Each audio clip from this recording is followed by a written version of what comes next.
আমরা গত ক্লাসে ক্লাস 10 এর প্রথম চ্যাপ্টারের হরমোন পোর্শনটুকু ডিসকাস করেছিলাম। এই ক্লাসে আমরা করব স্নায়ুতন্ত্র নিয়ে। তো প্রথমেই আসি স্নায়ুতন্ত্র কি না, নাম শুনেই বুঝতে পারছো স্নায়ু প্লাস তন্ত্র ইকুয়ালস টু স্নায়ুতন্ত্র। এবার তন্ত্র কাকে বলে?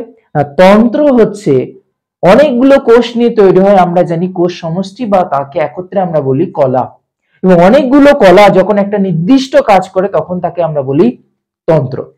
তো এবার এখানে স্নায়ুতন্ত্র মানে সেখানে আমরা স্নায়ু পাবো এবং সেই স্নায়ুর একটা সমষ্টিগত কার্যপ্রণালী অর্থাৎ একটা তন্ত্র পাবো। তো চলো শুরু করি আজকের টপিকস স্নায়ুতন্ত্র। যেমন আমরা জানি যে অনেক দূর থেকে কারেন্ট আসতে গেলে অনেক জায়গায় ইলেকট্রিসিটির তার এই যে ছড়িয়ে ছিটিয়ে আছে বলে গোটা বিশ্বে আমরা দেখতে পাই যে কারেন্ট ছড়িয়ে পড়েছে, অর্থাৎ বৈদ্যুতিক তারের মাধ্যমেই তো কারেন্ট এক জায়গা থেকে আরেক জায়গায় যায়। এবার তুমি ভাবো যে বাইরে তোমার ঠান্ডা রয়েছে, ঠান্ডা বাতাস রয়েছে, সেটা কি করে তোমার বডির ভিতরে যাচ্ছে? এখানে তো কোনো তার নেই। হ্যাঁ, সেই তারের মতনই অজস্র ছড়িয়ে ছিটিয়ে রয়েছে স্নায়ু আমাদের দেহের প্রতিটা অংশে। এবং এই যে স্নায়ুতন্ত্র, স্নায়ুতন্ত্র প্রধানত দুই রকমের কোষ নিয়ে গঠিত। একটি হলো স্নায়ু কোষ, যেটিকে বলা হয় নিউরন, এবং আর একটি হচ্ছে নিউরোগ্লিয়া। অর্থাৎ আমাদের বেসিক্যালি স্নায়ুতন্ত্র দুই প্রকার কোষ নিয়ে গঠিত, একটি হচ্ছে স্নায়ু কোষ বা নিউরন এবং আরেকটি হচ্ছে নিউরোগ্লিয়া। তো আমরা যে স্নায়ুতন্ত্র পড়বো এই দুটো কোষের ডিটেলস আমরা পড়বো। তার আগে এই যে ধরো তুমি ঠান্ডা অনুভব করছো, তুমি গরম অনুভব করছো, পায়ে কাঁটা ফুটছে বা পেরেক ফুটছে, সেই অনুভবগুলো আমরা পাই কি করে? না, এমন আমাদের কিছু পার্টিকুলার, যেমন ধরো কোনো শব্দ হচ্ছে, সেটা শুনছে কি আমাদের কান। যেমন ধরো ঠান্ডা লাগছে, সেটা কিন্তু আমাদের কান অনুভব করছে না, আমাদের অনুভব করছে কি ত্বক। যেমন ধরো আমরা স্বাদ অনুভব করছি কোথায়? জিভের মাধ্যমে, আমরা কিন্তু স্কিনের মাধ্যমে স্বাদ অনুভব করছি না। তার মানে আমাদের দেহের বেশ কিছু কিছু অঙ্গে এমন কিছু জিনিস রয়েছে যারা এই কাজগুলো করতে পারছে, আর এই যে জিনিসগুলো রয়েছে সেইগুলোই হচ্ছে অ্যাকচুয়ালি স্নায়ু। অর্থাৎ আমরা যে পরিবেশের সাথে আমরা যে একে অপরকে কানেক্ট করছি আমাদের দেহের বিভিন্ন অংশের মাধ্যমে। এবার যে সমস্ত অংশ, যেমন ধরো জিভের মাধ্যমে তুমি স্বাদ নিচ্ছ, তো এক্ষেত্রে গ্রাহককে, স্বাদ গ্রাহককে না, গ্রাহক হচ্ছে এক্ষেত্রে জীব, তাই তো? তার মানে আমাদের যে স্নায়ুতন্ত্র, সেই স্নায়ুতন্ত্রে বেশ কিছু অংশ রয়েছে যার মাধ্যমে আমরা পরিবেশের সাথে নিজেদেরকে কানেক্ট করতে পারি।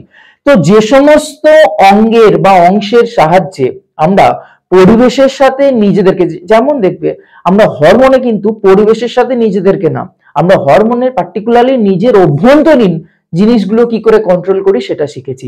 সেই জন্য ওটাকে বলা হয় অভ্যন্তরীণ যে রাসায়নিক সমন্বয়ক, তাই তো? অর্থাৎ অভ্যন্তরীণ একটা উদ্দীপনা। অন্যদিকে যেটা স্নায়ুতন্ত্র, সেটা বেসিক্যালি কাজ করছে কি না বাহ্যিক, অর্থাৎ বাইরের কোনো উদ্দীপনার সাথে কিভাবে ডিল করব আমরা, সেটা ডিটারমাইন করে কে? স্নায়ুতন্ত্র।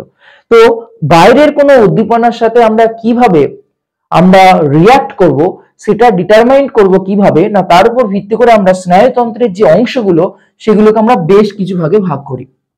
যেমন প্রথমেই হচ্ছে আমি কি বললাম, গ্রাহক বা রিসেপ্টর, অর্থাৎ যে সমস্ত অঙ্গ বা অংশের মাধ্যমে আমরা বাইরের উদ্দীপনা জীবদেহে গ্রহণ করছি। যেমন শব্দ শুনছি কানের মাধ্যমে, সেক্ষেত্রে কান হচ্ছে গ্রাহক। যেমন স্বাদ অনুভব করছি জিভের মাধ্যমে, তো সেক্ষেত্রে জিভ হচ্ছে গ্রাহক। বোঝা গেল? তো গ্রাহক, এবং সেই যে গ্রাহক, ফর এক্সাম্পল জীব, সে কি করছে, বা যেমন ধরো তোমার পায়ে কাঁটা ফুটছে, সেক্ষেত্রে গ্রাহককে পা, কাঁটাটা ফুটেছে কোথায়? পায়। এবং তারপরে গ্রাহক সেই উদ্দীপনাটাকে, উদ্দীপনা বলতে কোনটা না, উদ্দীপনা বলতে বোঝাচ্ছে ওখানে এই যে কাঁটা ফোটা, সেটা হচ্ছে উদ্দীপক। তো সেই ক্ষেত্রে গ্রাহক সেই উদ্দীপনাটা পাঠিয়ে দিচ্ছে কোথায়? স্নায়ুতন্ত্রে। এবং এই স্নায়ুতন্ত্রের আমরা আরো ডিটেলসে পড়লে দেখতে পাবো বেসিক্যালি সুষুম্না কাণ্ডে। আমাদের কেন্দ্রীয় স্নায়ুতন্ত্রের একটা প্রধান অংশ হচ্ছে সুষুম্না কাণ্ড, আরেকটি হচ্ছে মস্তিষ্ক। তো আমরা এই যে পরিবেশের সাথে কানেক্ট করছি কার সাহায্যে? প্রধানত সুষুম্না কাণ্ডের সাহায্যে। এবং এই যে গ্রাহক থেকে স্নায়ুতন্ত্রে নিয়ে আসছে যে স্নায়ু, স্নায়ু মানে মনে করো পার্টিকুলার কিছু কোষ যারা সেই উদ্দীপনাটাকে নিয়ে আসে, তাদেরকে বলা হয় সংজ্ঞাবহ স্নায়ু।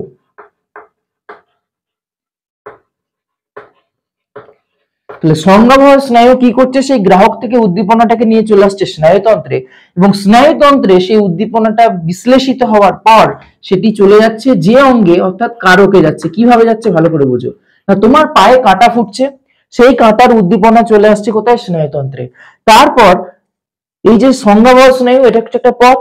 তারপর সেই যে উদ্দীপনাটা গেল স্নায়ুতন্ত্র, এবার সেই হাত বা পাটাকে নির্দেশ দিচ্ছে কি ভাই ভাঁজ করো, ওই কাঁটাতে যাতে না ফুটে থাকে বা কাঁটার থেকে যাতে পাটা বেরিয়ে আসে।